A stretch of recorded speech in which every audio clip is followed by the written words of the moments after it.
All right, we are back. This is Creativity is the Cure. I am your host, Malcolm Moore, and today I've got a great guest, my very good friend, Jamia Weir. How you doing, Jamia? Malcolm, I'm doing great. How are you? I'm really good. My wife and I now live here in Palmdale, California. Where are you talking to us from today? Yeah, You're on that's the East right. Coast, right?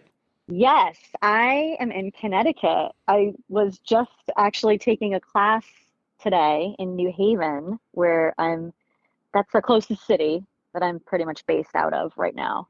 But I'm actually in my hometown of Wallingford, Connecticut. Ah, that's where you grew up? Yep, I grew up in Wallingford, so it's been interesting just being back here this past year because I was in, as you know, LA for the past many years. Well, I don't know if I should date myself, but 16 years I was there. You're fine. You're And way now younger than me. but it's been good to be back here for a bit. That's great. Let's tell everybody how we know each other. I just left working at Larchmont Charter after 12 years. So if I started in 2013, were you there already? I was, yep, because I was at Larchmont Charter School for 15 years. So just a couple years more than you, I guess, huh? Wow. And I ended up working at three of the schools, Fairfax, Holly Grove, and Selma. But you and I know each other because I think it's because I was running the after school at Fairfax, right? And you were working there? Is that where we did first meet I at think the on the so. Larchmont? I think Okay, so. I don't even remember, but I also worked at Selma for a time. Right. So yeah, there's these, just I guess for the listener, Larchmont Charter School was this magical school in LA that had several campuses, or still does. Right. And Four. when I first started there, it was really small and it was only a couple grades, and it was a magical time. It was K1, and I started out in the after school program doing art, and then my position grew when they eventually could kind of afford to have a full-time art teacher. And so I grew alongside the school, and the school steadily grew to be a K through 12 Yeah, it's so school. crazy to look back. I think a lot of us started at a certain position in the change. I was hired as a behaviorist. And then, Oh, so I was doing that at Hollygrove, and then I would ride my bike all the way over to Fairfax and run the after school. And then eventually, the music teacher at Hollygrove left. And then my good friend Sarah Menays was like, "Hey, Malcolm's a really good drummer and a musician. He should be the music teacher." So that's how I ended up doing that. And that lasted about wow. 12 years. That's amazing. Come to think of it, I do vaguely remember you and a bike, much like Pee Wee Herman, my bike, which we may get into talking about. Yeah. Oh, Um, the documentary is beautiful. Did you watch it yet? I can't, not yet. I cannot wait to see it. I'm really looking forward to it. I did read an article about it. I can't wait though. It's so good. All right, well, let me tell everybody a little bit about you. I grabbed some stuff from Okay. your website, so I'm just going to go over. I know you as an artist and educator. You are a multidisciplinary artist teacher who often playfully explores the chaos of waste and recyclable materials, both in her own work and with her K through 4 artist students.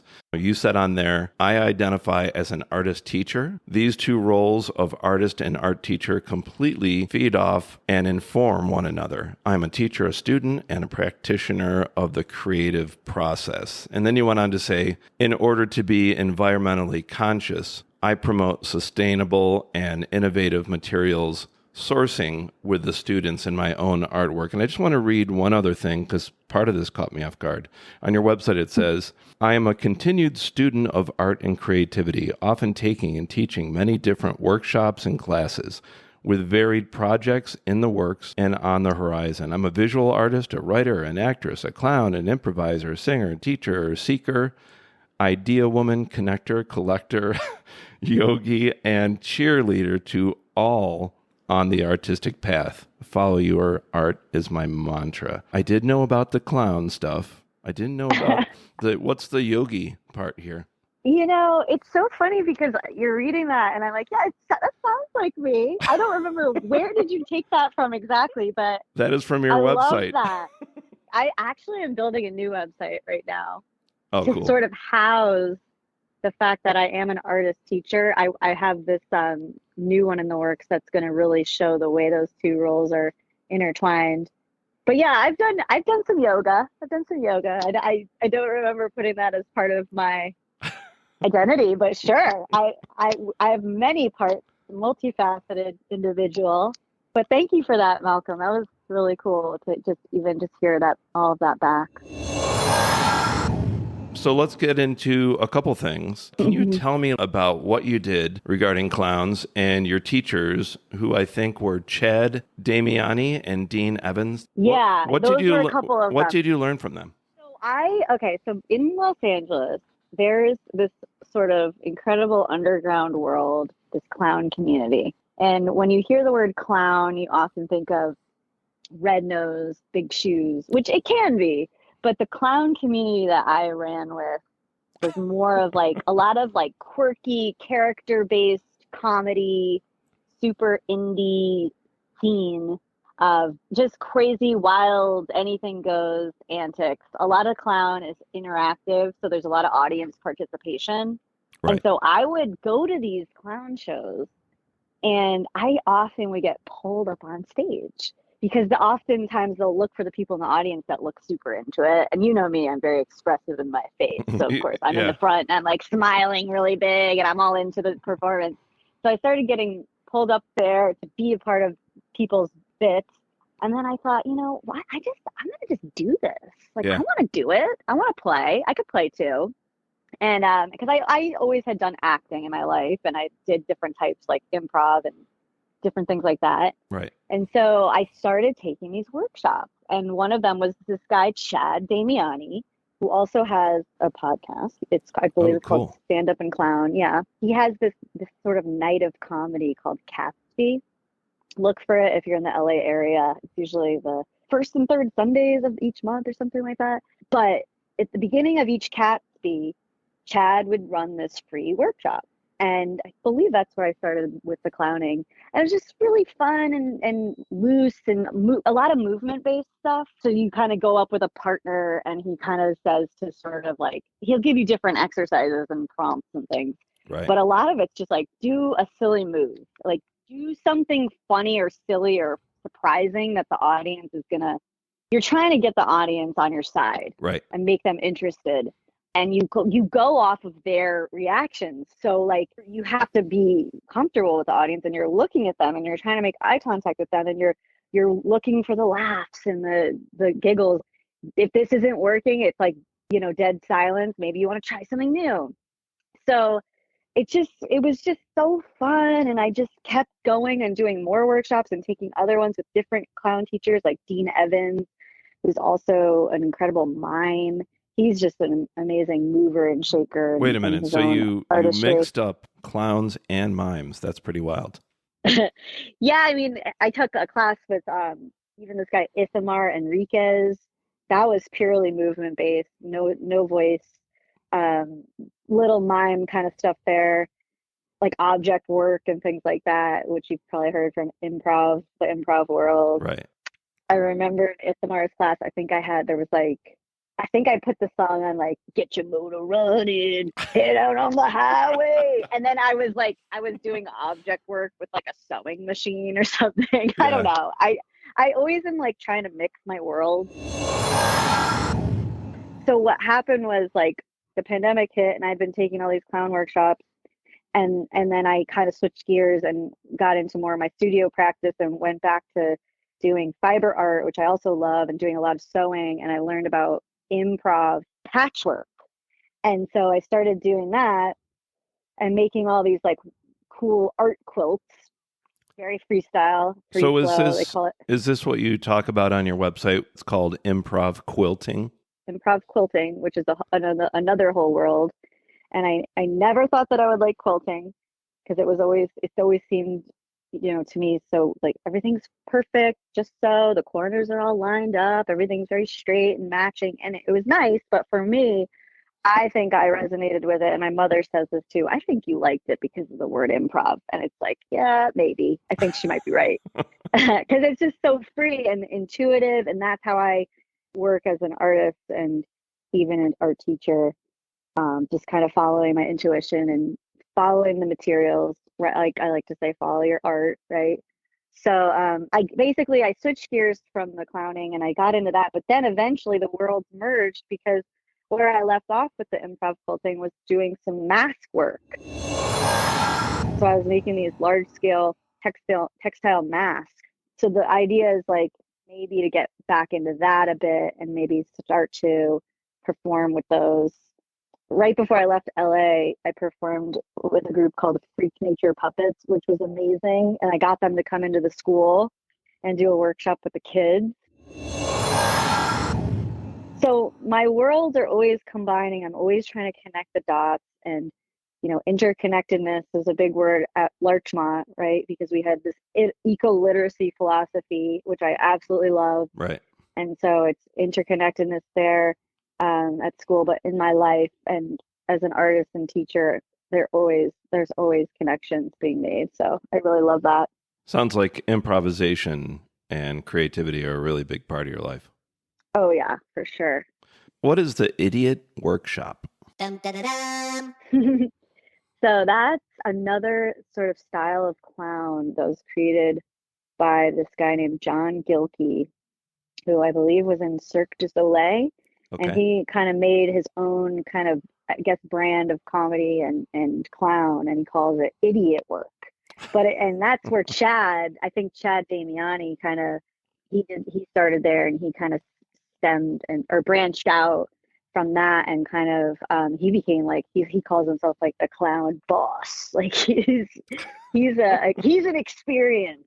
He's an experience. I'll say that. I love Chad. He's like, they call him like Chad Daddy, like he's the daddy of the clown world. But John Gilkey is another one. He also is.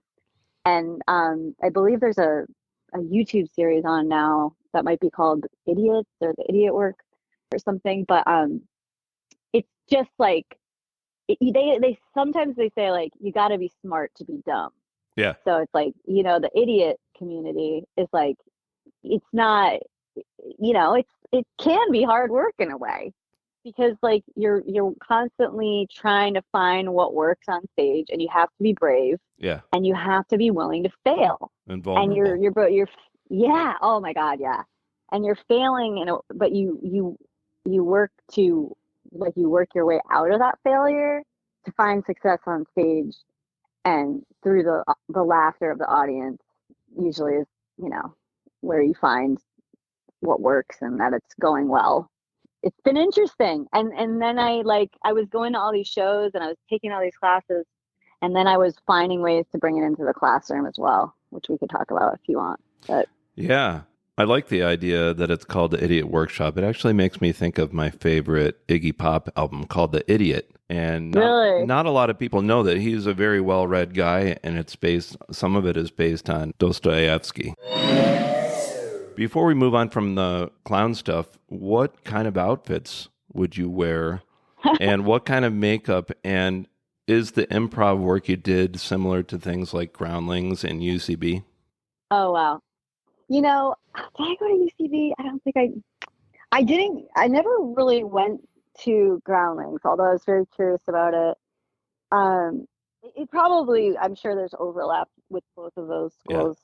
Of improv as well, because I would do a lot of characters. Yeah. And so, one of my costumes, I'll tell you about real quick. It actually originated because of Larchmont, because I was at Selma, and there was an after school program. One year they had a really good after school teacher. Yeah. A couple of them. They were really creative, and they were doing some creative stuff. And I would be there, and I'd be, what's going on here? I remember being there, and they had made these cardboard horses. And I was like, what is that? Like that. So I was like, I need to try that on right now. Like I have to put that on. So I put on this horse and I start, galloping around the room, and I'm like, and I'm just having fun with it. And I just came alive in this costume. And I had one of the kids, I think, take a picture of me in it. And so cut to, I'm taking these clown workshops and everything. And then this picture, Facebook regurgitates photos for you and shows you, oh, this was however many years ago. Right. It showed me that photo. And I was like, oh my God, yes. I was like, I totally loved that costume, and it made me so invigorated and made me feel alive and like silly. And I need to recreate that. Yeah. So I made my own cardboard horse, and I did this. I had also taken this clown workshop in Paris for like a week, because Wow. there's some big clown schools out there. There's Yeah, that's a Philippe big deal over Gaulier. there. That's true. Yeah. And there's a school called Lecoq. I went there and I took a class called, it's just based on character work. And we had to create like two characters that we switched back and forth. We had to do a quick costume change. Wow. So we had to come up with two characters and have a costume change that was like 30 seconds, so that we could go behind this flat and like we would change characters. But like one of our characters would be like pretending, like knocking on the door, like, hey, are you at home? Hey, it's me. And then you'd like go behind the flat and you'd be like, oh yeah, oh my God, I'll be right out. Then you're changing and you're going back and forth and finding creative ways to change in and out of these characters and go back behind this flat. But anyway, I wanted to do this bit where I was like a king and I switched and I was a princess, but I was looking for I was like, I'm this king and I'm looking for a princess. And I was gonna switch back and forth, but I couldn't end up swinging it. Although I did try to experiment with it at this friend's house, who she's another person in the clown world. Her name is Hélène Udi. Not sure if I'm pronouncing her last name correctly, but she's amazing, and she still does a cabaret called Was ist das at her house in LA in Los Feliz, and it's this awesome night of comedy and performance. But I think it was like once a week or once a month, some friends would gather there and just try things and try out pieces. And I was trying to play with that at that point. But anyway, what ended up happening was I did just the king character, did it on stage for grown-ups. Didn't kill. Didn't really hit. But we had this school assembly for the listeners. We had this, it's called School Sing. Yeah. And they were like, Jamia, we need you to make an announcement tomorrow about some like cooking contest. Right. And the day of the announcement happened to be on Unicorn Day. Dum, da, da, dum. I was like, okay. Wait a minute. What is Unicorn Day? I've never heard of this. Some spirit day at Larchmont. Oh. I don't know. And so I was like, okay, I'm popping a unicorn horn on this horse that I used to perform at Catesby. Yeah. And I'm coming out. I'm coming out as the king. And it killed. Like it killed that bit with the kids. Wow. It didn't so much for the grown-ups. But I came out and I was like the whole like, and they were totally surprised. No one knew I was doing it. Yeah. And I was like, I'm looking for princess. Perhaps a prince? And the kids are all like, oh, me. And they were all raising their hand. They wanted to come up. And of course, I've learned about audience interaction at this point. So I'm having the kids stand up and do a twirl and do little things for me I was just like, I don't know. I'm sorry. I don't think it's you. And I was like, they're like, oh. And then I was like, it was just like one of my good moments as a teacher and a performer, and it was just fun and unexpected. And so I basically would come out and use these characters at school that I would come up with in these workshops. Like I played the Tooth Fairy, which was a good one. Yeah. So, our good friend Jenny, the music teacher who I super jived with. Yep. So she would sing the Brush Your Teeth song, and I would come out as the Tooth Fairy. And we were just exposing the kids to theater art. Well, and I basically. remember we had a trio there. It was you and Jenny and Cheryl. And Cheryl, yeah, Cheryl's a master drummer and Great drummer. singer and just good energy all around. I remember one time I was after school and it was carpool. And the way I met her is I was like, who is this weird woman that's singing opera as the kids get in the car? Nice. Oh, yeah, that sounds like Cheryl. Have you heard of, there's a very obscure type of dance where people wear makeup, not really mime or clown, but it's called Buto. It's Japanese. Have you heard of this group? Yeah, I've heard of that. I thought you were going to say Buffon, which is another one. Oh, well, Buto has always inspired me. It's a little darker. It's a Japanese dance. It's characterized by slow, often grotesque or transgressive movements, white body paint, and focus on exploring the darker aspects of the human experience. I've always been drawn to this, and someday I want to try it. I'm a little bit terrified, but Hmm. because you have to be extremely vulnerable. I think it came Yeah. out, if I remember, it came out of people in Japan trying to deal with the atrocity of Hiroshima and Nagasaki. And so they came up with this expressive dance to work through their trauma. And it's still alive today. And I think a lot of people do it because they want to work through challenging things in their minds. So you might want to check that out. It's pretty cool, very intense.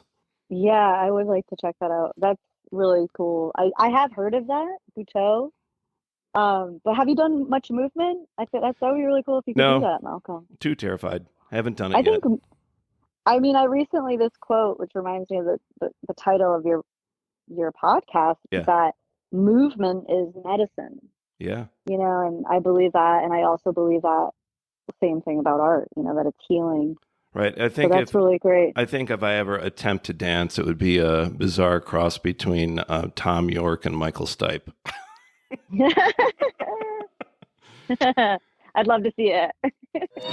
Tell me about Buffon. What's that? Oh, Buffon is another style of clown that similarly, like they're trying to take on the like harsh truths of reality and the darkness in society, and Yeah. kind of just make it absurd and silly. And they're Interesting. a lot of times they're stuffing their costumes to make like super bulbous, like puffy, big, just shapes in their costumes to just make their bodies look all deformed and things like that.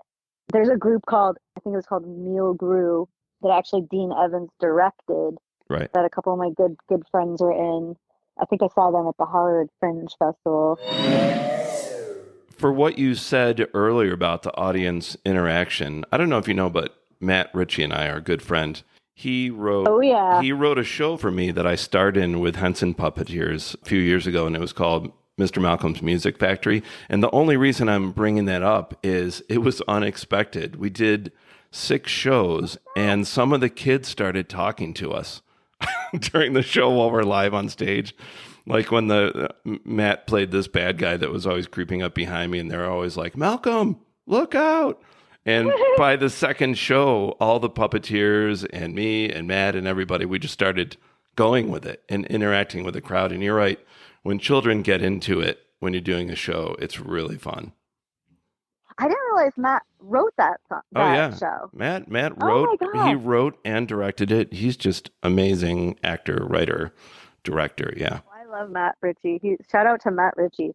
We're yeah. so used to watching things on screen nowadays. So if you go somewhere in person, I think it's even more valuable for people to be played with and become a part of it. And I love that you guys went with the flow, like you kind of yes-anded it. Like Yeah, I bring that phrase from improv, yes and, into my art classes as of much as I course. can. Yeah, Yeah, and there's it's something great. about live theater too, like you were saying, eye contact with the crowd, and also you don't know if something that's going to go wrong or something funny is going to happen. I remember I forgot to bring out a major prop when I Hmm. came out on stage, and I was like, "Uh-oh." And then I just thought of doing something else, and it's just yeah, hilarious when you don't know what's going to happen. I also remember one of the shows, these 2 women just walked into the theater and started talking. They're like, "What's going on here? Is this a puppet show?" It's just like, oh my God. When I was doing research on you recently, I found this interesting article you wrote. I think you went to a show at the Skirball, and your article is called Fearless Fashion of Rudy Gernreich. Do you remember anything about that? I do. So I am a member, or was a member, I'm not sure if I'm still a member, of Textile Arts LA, Yeah. but I love this organization. They do just such incredible work. They do workshops and they go on gallery and museum visits and just create community around all things textile and fiber art Right. in LA. And I used to write articles for them, for their blog. Yeah. And I believe that's what this was for. I went to this show about this fashion designer from the 60s, Rudy Gernreich. Yeah. I forget how to pronounce the last name. I wrote it quite a few years back, but I just love that era. First of all, I love the 60s. Right. It was like Twiggy, like that model Twiggy, that era. I Yep. believe she might have even appeared as a model of his. And it was like some of the clothing was very experimental, and like I remember one outfit was kind of connected. So it was like Yeah. two bodies, and they were the outfit was like a kind of a onesie, but they were each it was sewn together. Like so they each had one on, but like sewn together. And I had a friend, one of my artist friends that I met at the Vermont Studio Center, Anna Musakio. She used to make clothing. Like she would work in a lot of hospitals as like her day gig. Like there was some, I think it was like a she worked in technology, but her in her art practice, like she would get these garments from the hospitals, like that she would have to wear, and they were these like kind of bright colored big shirts or whatever. Maybe I think she was reinventing them, or like putting new life into these garments that represented like the hospital and what goes on there essentially. And she would create these like fun fashion pieces that were sewn together, Right. so multiple people could be engaging in the clothing. And I remember she loaned me one, and I brought it to one of my like clown groups. I had like an all female clown group called Feminati Movement at one point, and I brought one to practice. Like we had a practice, and a couple of them were playing with it. But that, yeah, it's like it reminded me just connections always, right? I like the on that article, which is still up, and I'll put a link, how you did sketches of the dresses that you liked. Oh yeah, I love taking sketchbooks into galleries, and even my students have done that. And I didn't even I remember them doing that on their own, and their parents telling me. I'm like, oh, that's great. Like I didn't even tell them about that, and they're doing that. Like I love that they're just intuiting to just take a sketchbook in there. And I would even sometimes take sketchbooks, music shows, concerts. Like I would go to a lot of shows, especially back in my college days in Burlington, Vermont. Right. One of the first times I started drawing to bands, live music, was at this festival, this music festival called, I think it was called Berkfest in Yeah. the Berkshire Mountains. Yep.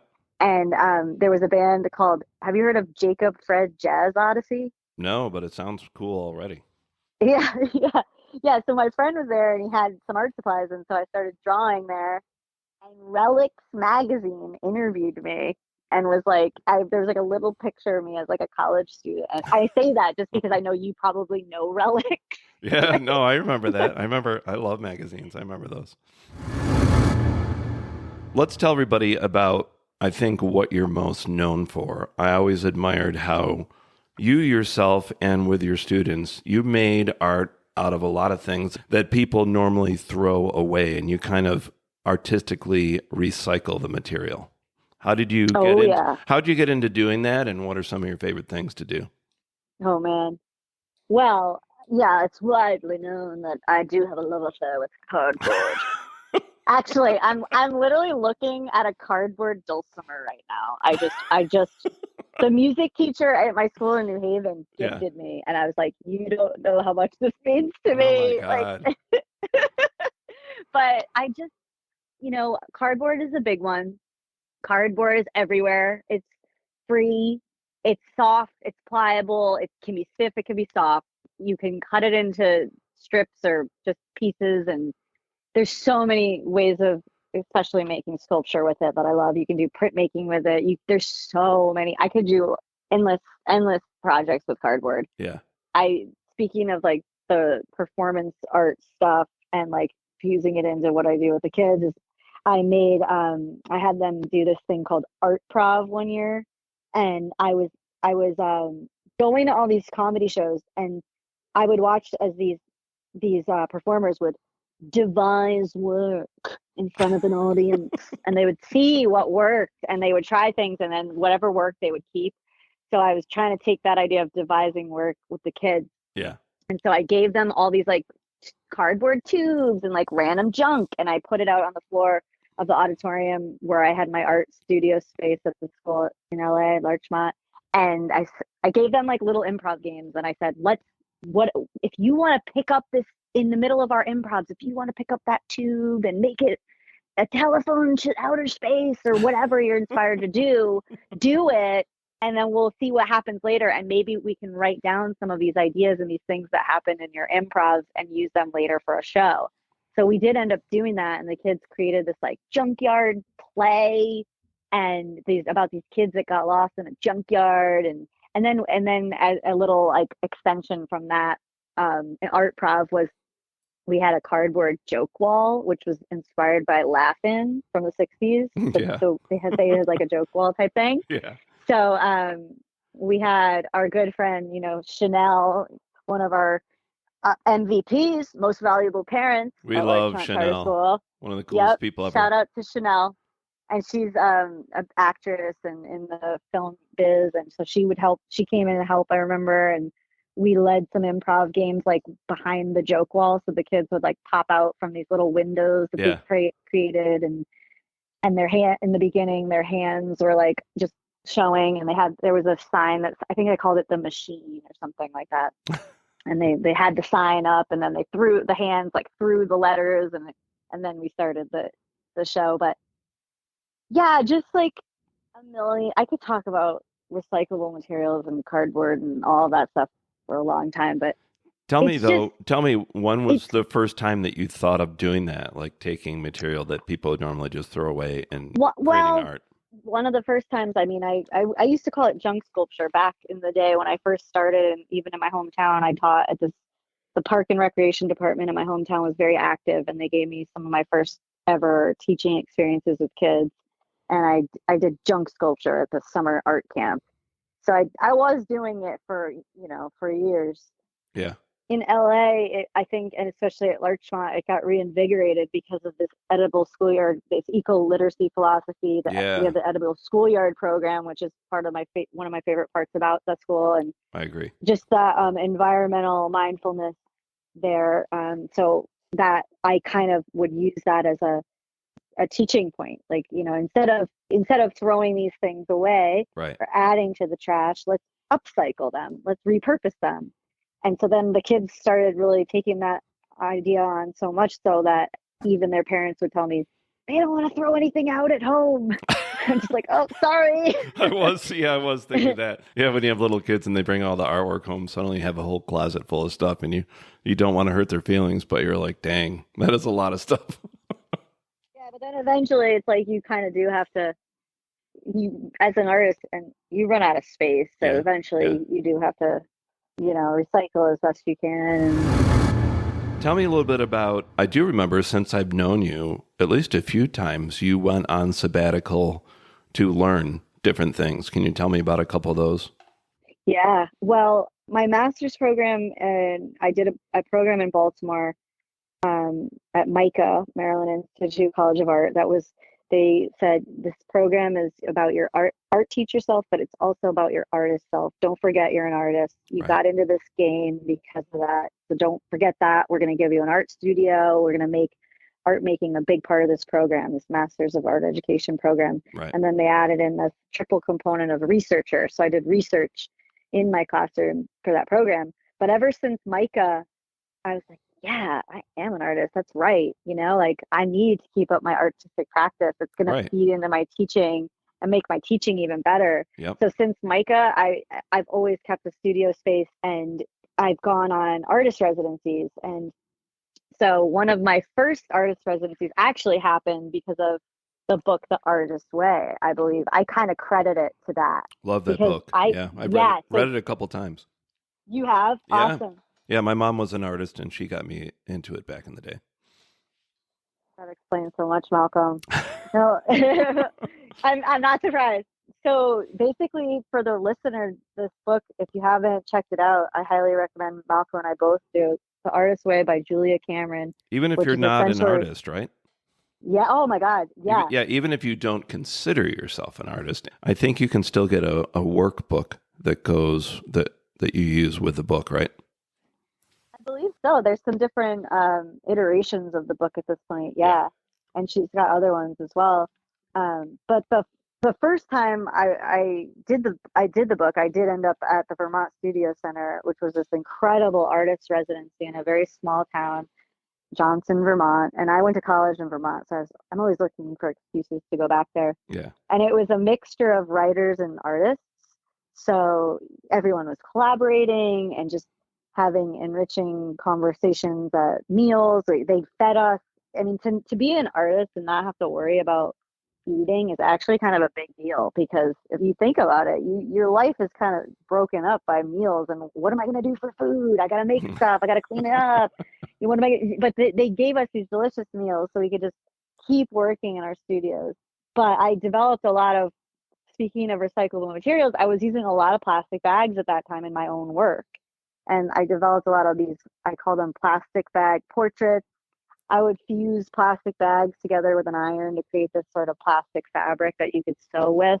Yeah. And actually, my old original website has a lot of that older work on it. Right. Yeah, that's probably where you were looking on my JamiaWeir.com. But and then I was crocheting. I stopped doing the ironing and the fusing of the bags, and I would cut it up and make plarn, plastic bag yarn. And so I was crocheting with a big crochet hook. It's called plarn. I love that. Yeah. It's like so normal to me. I'm like, I got plarn. You're like, it does sound kind of silly, right? At first when you hear it. I love wordplay. Yeah, so plastic bag yarn, plarn, and I actually have a YouTube video on how to make plarn, but you have to, it's like, you have to look up eco art. I think I called it like how to make plarn an eco art tutorial, but it was like one of my first YouTube videos, which I've been working on those a little bit more. During COVID, they wanted us to make videos for the kids. Yeah. So I kind of I started a YouTube channel back then. And I have a few on art stuff in La La Land. What's your YouTube channel?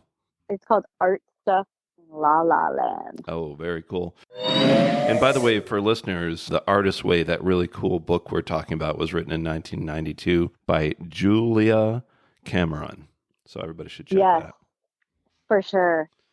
Yeah, I recently held another book club, quasi book club and art workshop here in New Haven at this amazing place called Creative Arts Workshop. Oh, cool. Because what happened with me was like I started that book a couple times and I couldn't get through it because it's essentially a 12-week creativity course packed into book form. Yeah. And I just was having a hard time finishing, so I started a book club, and that was something that gave me, the power of like the buddy system. And held me accountable, and I worked my way through the book, and I think that was when I did end up at the Vermont Studio Center artist residency. Wow. But I've done other things. You had asked me before, I guess I went on some different tangents, but like I've done different things because I was like, we have these great vacations for being a teacher, right? I want to use them. So I would go places in the summer. Like one year I got it's called Fund for Teachers. It's a grant money for teachers, so you can kind of design your own adventure. And so I did that. I went to Italy through my grad school, MICA, and I went to this small village in Italy and did an art program there. It was amazing. Where was that? What was it called? That school there's a school. This little town is called Monte Castello di Bibbio in Umbria. What's the name of the school? It might be like a Center for the Arts or something like that. But MICA, my grad school, has like a relationship with this school, and so they would always send students there. So I just kind of tagged along with them. But I wrote my Fund for Teachers fellowship application. I wrote it up with that program kind of in mind. But you can really design your own adventure completely. I just kind of used that as like my kind of format of like, this is what I want to do. That sounds amazing. I've gotten support along the way, monetary support, and it's just like I think I had a good formative moment in my life because like one of my first years teaching, I was in Connecticut, and this teacher told me, I said, I want to go study abroad. I never did that when I was in college. I want to do it now. And I wanted to take this program in London at this art school there. And she goes, the money will come. She goes, just do it. The money will come. And I was like, yeah. And so I found ways to fund things because, teachers, like we don't unfortunately get paid the greatest, but we don't do it for the money. But, it's like it feels good to be supported when I have done these things, and I've had people help me along the way. So it's been really great. Let's take a second and go way back in time when you were very young, Jamia.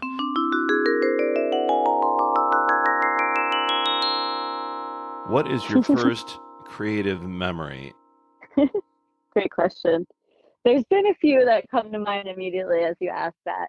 One thing I used to do is I would have roller skating dances in my driveway, like roller dancing, and I would invite the neighbors. I remember setting up like picnic table benches and chairs, Yeah. and putting on a boombox, and just my friend and I just roller skating and having roller dancing shows. Um, my poor neighbors, I would literally go door to door trying to sell my drawings when I was a kid for like a quarter. like, oh my God. My poor neighbors. They were really sweet though, and some of them bought them from me. Wow. That's pretty bold. Yeah, I know. I guess I was like trying to, it's so funny because the business end of the art is something that I don't necessarily have as much experience with, but I guess even back then I was still trying. You're an entrepreneur, at an early age. That is. But really I would like use my bed. I had a big canopy bed, and it had posts. The post would come off, and I used to use the bedpost as my microphone and be on the bed as the stage. Wow. Yeah. And were you singing or were you narrating? What were you doing with the microphone? I was singing a lot. I would like, I guess I did always have a love of performing as well as the visual art making. Yeah. I even recorded myself talking like before podcasts existed. Yeah. I was like, yeah, I was dancing around to my dad's Beach Boys records in the living room. Beach Boys? Oh yeah, they were my first live concert. Wow. Yeah, my dad was a huge Beach Boys fan. R.I.P. Brian Wilson. Oh my gosh. Absolutely. It's so funny because he just died within the last couple of weeks, right? Was it? Yeah, very, very And recently. He just was so incredible, meant so much to me in the world. And I didn't even mean to do this, but I was just, I was in my childhood bedroom and I was literally learning on guitar in my room. I was like strumming it out, and then While a you were couple in your days room. later, yeah. If you can find it, the demos for Smile before he redid the whole thing. Oh, those are really cool. And also, upcoming later this summer, I'm interviewing his two vocal coaches, so I hope to learn a lot more about him. Yeah. That's amazing. Oh my God. That'll be a great one to listen to. So yeah, the harmonies, and he just, they're I'm sure ridiculous. You're gonna have good stuff to talk to them about. Yeah, That'll be even great. I think Paul McCartney was like, I wish I did Pet Sounds, Yeah, they were super inspired by. I was thinking the Beatles, the two names, the Beach Boys and the Beatles, both start with the BEA. I was like, I wonder. I was just like, wait, I just thought about it recently. Which one? Because which one came first? Ooh, that's a tough one. I'm not sure. I would guess the Beatles, I think. I know they were both inspired by each other. How about your parents? Growing up, were your parents creative? And do you ever find yourself doing something creative and go, oh, I got that from my dad, or oh, I got that from my mom? Well, my dad is, like I said, he's the one that got me into the Beach Boys, but he's more into music, but very athletically oriented, so mostly into sports. Yeah. But he does enjoy music, and we actually we caught a classical show the other day at the local prep school in my hometown called Choate. There was more of the crafty, artistic one, I would say, and she had her kids trying everything, which was great. Like, so she had us in all the sports, yeah, for sure. But also, like, we got to try dancing and gymnastics, and I was in figure skating. I just tried all the different things so that we could see what we gravitated toward. This is your and mom? Yeah. And then my mom herself was always sewing or doing crafty things, and she's actually like a master gift wrapper, which is kind of funny. Wow. And really good with her hands. Yeah, so I learned about like little things like that, like paper sculpture. Like she's actually, and also she's like a pro at making paper dolls, like insane. Do Like you mean I've do you never, mean like origami type of thing? yeah, like the kind you like fold up a bunch of times and you cut out a figure and you unfold it and it's like a bunch of them linked together. She's like a Wow. master of that. That is so cool. So you grew up in an environment Yeah. that was creative and it sounds like they supported you. Oh yeah, they definitely were very supportive. I'm very lucky that way. I feel like it was a blessing to have parents that supported me, and we're just my mom was like my biggest fan. My dad was supportive as with the, especially with the sports, which I also loved. So I feel like I was very well rounded. Do you think creativity could be implemented in curing people or at least helping people that struggle with mental health issues like depression or anxiety? What are your thoughts on that? Absolutely. Yeah, earlier, I guess I started to say, like, I do believe that art has the power to heal.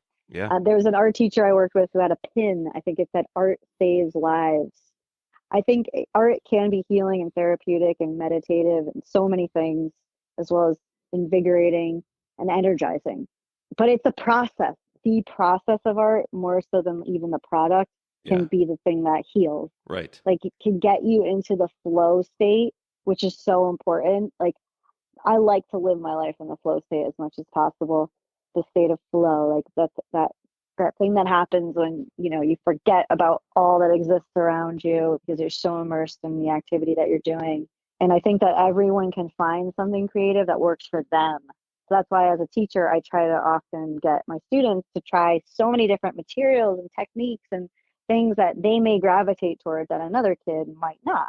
Also, I did go in one of those programs I did. I might have mentioned, like, when I went to London, I studied art. They called it art psychotherapy, art therapy. And because I was interested in actually studying art therapy for a time, I almost was going to get a master's in that, but I did the master's of art ed. But I remember we in that class, we went on a field trip to, you know, that term, like, it's bedlam in here. Like, it's essentially called Bedlam. And they had the most incredible art museum there. And they had this art studio there that the patients in this mental hospital would work on their art. Yeah. And I remember it was just the art I saw there was incredible. And I remember one was like, one stood out to me, and it looked like an image of almost like a dollhouse with rooms, and but it was like someone's brain or something, someone's mind, and there was like a rat like walking through this like little like image of like these rooms, and it was supposed to represent like the different parts of this guy's mind. It was this incredible art piece I remember from that little field trip. Creativity is the cure, right? I love that. I mean, what do you think about the namesake of your show? Like, One funny thing is when you talked about the psychotherapy, I was thinking the Ramones song, Psychotherapy. nice. You're bringing to mind somebody I think you knew. I had a really good friend named Teresa O'Rourke who unfortunately passed away a couple of years ago. And Did she work at Larchmont? Yes, she was the special needs therapist. She's actually the one who hired me using a grant because I was a behaviorist. And toward the end of her life, she Teresa, got, I do remember Teresa. yeah, Oh, beautiful, she was so kind. so She was a kind, really kind woman. so graceful, so compassionate. Oh my God. She I'm was sorry really to hear that. she was a mentor to me, and I'll never forget. She unfortunately got cancer. She was getting very, Yeah. very, very sick, and then Mm-hmm. couldn't work for a while. And she went home, and she told me she always wanted to be a painter. So her doctor said, "Well, you know, we've got this time off. Why don't you start painting?" And guess what? That got her a few more years. She lived a little bit longer Wow. because she did her passion, and they were beautiful paintings. And I was like, you know, that's what you made me think of. Art and music and all these things can cure people. And it was so wonderful that I that believe gave that. her a few more years. Yeah. That's amazing. Oh my God. Thank you for sharing that. I'm so sorry to hear about that she passed, but I She's do remember her. wonderful, She's an amazing wonderful woman. people. Yeah. And I think I remember she was working at Holly Grove, but also you probably knew her because she later on worked at Fairfax. Yeah, that was the early days, I think. Yeah. Wow. Yeah, I mean, I want my mom to get back into creating. I try to get her into it, and she's like, "Oh, I don't have the time," and the space for it. And I'm just trying to tell her like, "Mom, but it's not even about like it's about health. Like I believe it's part of health and wellness, Right. Right.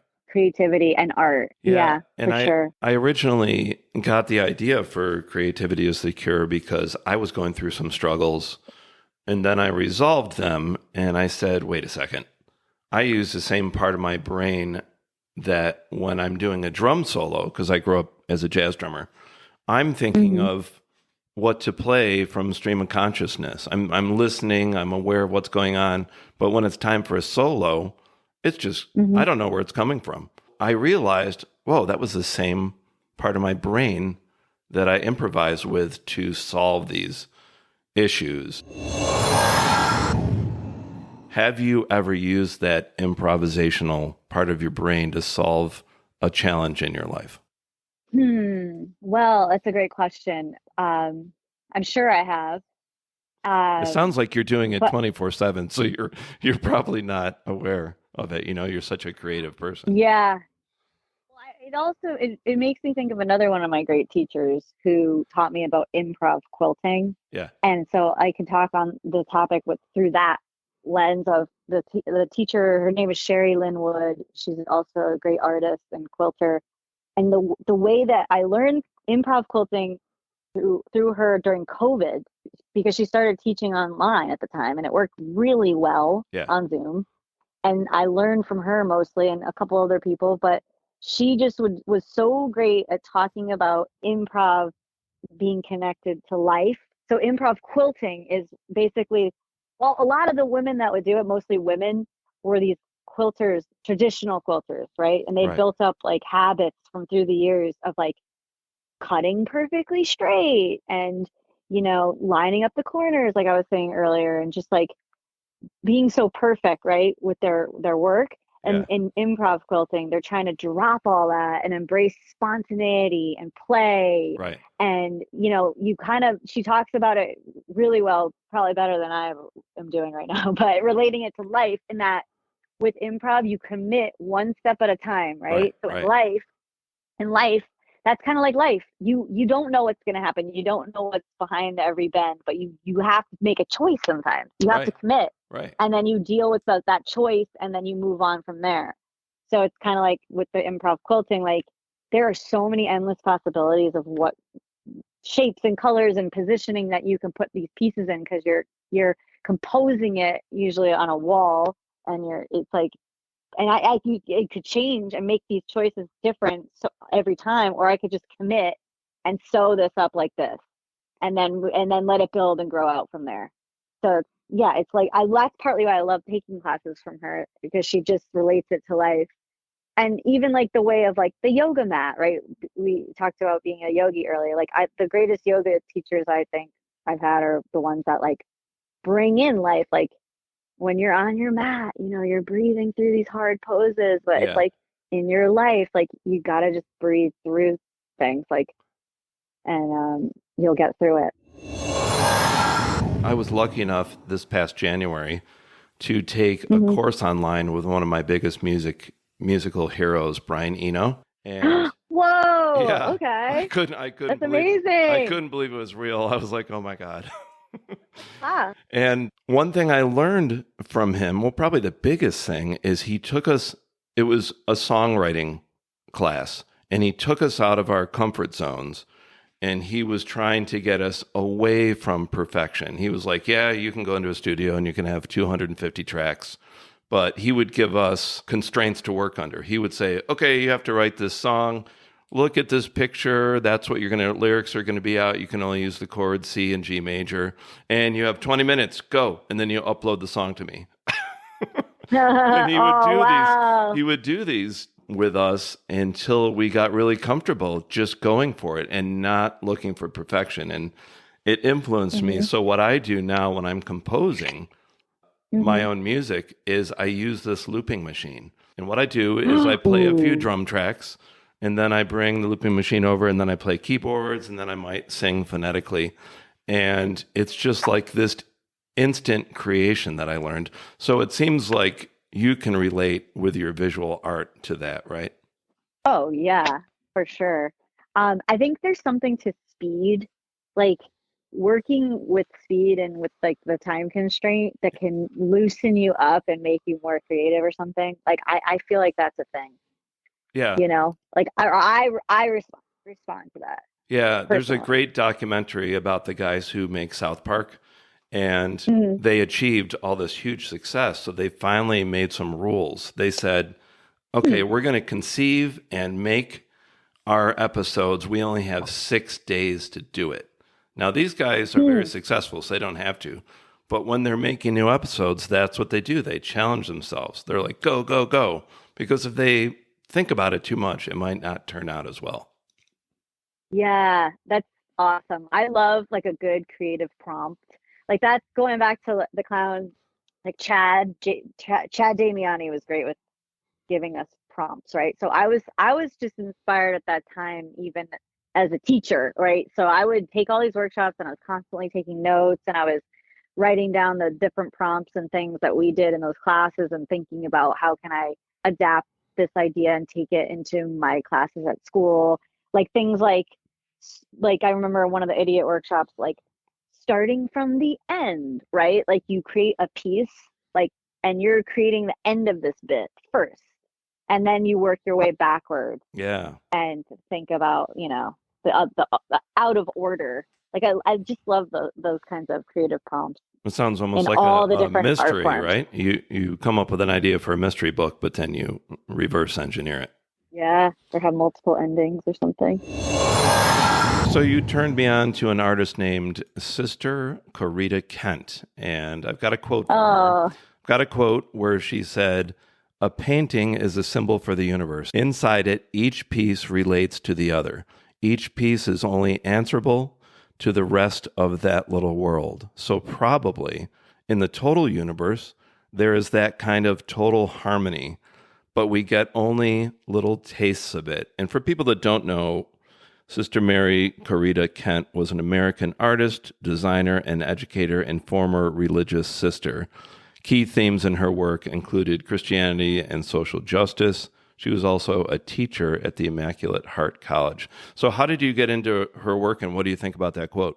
I think that some of the best teachers, they can turn you on to stuff, right? So they give you like something to look up, like another artist or thinker or class or book. They point you in the direction of something, right? And so I believe it was my teacher friend, Lily Pardo, who turned me on to Sister Corita Kent. Yeah. And I believe her daughter went to Immaculate Heart, which is a high school in LA Yep. that I think used to be a college that Sister Corita taught Oh, at. yeah. In fact, Um, many of my students over the past 12 years after elementary school, they transitioned and went to Immaculate Heart. So, yeah, it's a really oh, popular school here in LA.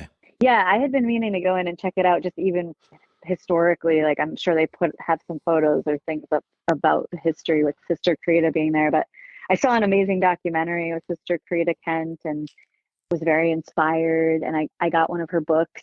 And I for a while I wanted to try to find some of her art students from the college and just talk to them and interview them Yeah. because I heard that she just was very immaculate about the projects that she would do, and she would have them like, you know, recreate something like 50 times or just like do these wild projects and have these prompts and things that were really interesting. She was big into like a viewfinder, like have a little frame where you're walking around and you're looking at the world Yeah. like through that little viewfinder, which kind of reminds me of that quote that you shared. Yeah. But she was like into the art happening and the, you know, kind of rituals or parades or things like that, which are very inspiring to me as an art teacher because I've often done things like that with my students, like kind of moving art shows and Right. art happenings and celebrations. So I really do admire Sister Karita. And also she was a great artist.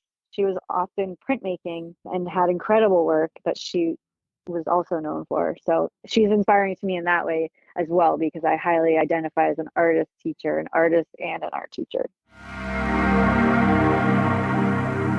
Before we Yeah. go, I want to help promote whatever you're doing. But first of all, your website, jamiaweir.com. And for people that don't know the spelling, it's JAMIAWEIR. I know you're making a new website, but they can go there now while we're waiting, right? Yeah, for sure. The new one I'm working on is artstuffinlalaland.com. And what about social media? I know that you have two different ones. Can you tell everybody? Oh yeah. One I have is for my student artwork and one is for my artwork. My student artwork is La La Land Kid Art and mine is Art Girlsy, Art Girl SY on Instagram. Yeah, both of those are really fun. When I did a search for your name, I also came up with an Etsy shop, Tumblr, and Artsy. Should people still check those out? Yeah, I don't think the Tumblr one is still active. And the Etsy probably doesn't have anything on it at the moment, but it will. Especially when I get my new website up and running. When do you hope to have it up? Within the next probably month or so. Hopefully by the summer. The summer I'll work on it because now I have some free time. And I maybe I should announce this here? I was like, I am coming back to the West Coast.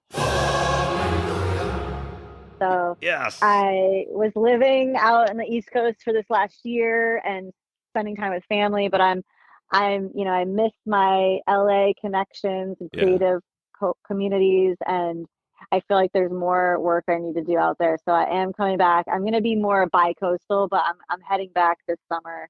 So catch me out in La La Land itself. Well, we can't wait for you to return. All right, Jamia Weir. Thank you, Malcolm. Thank you so much for coming and talking to me today, and I look forward to seeing you next time you're here in LA. Thank you so much. Thanks for having me, Malcolm. This was a blast. Thanks.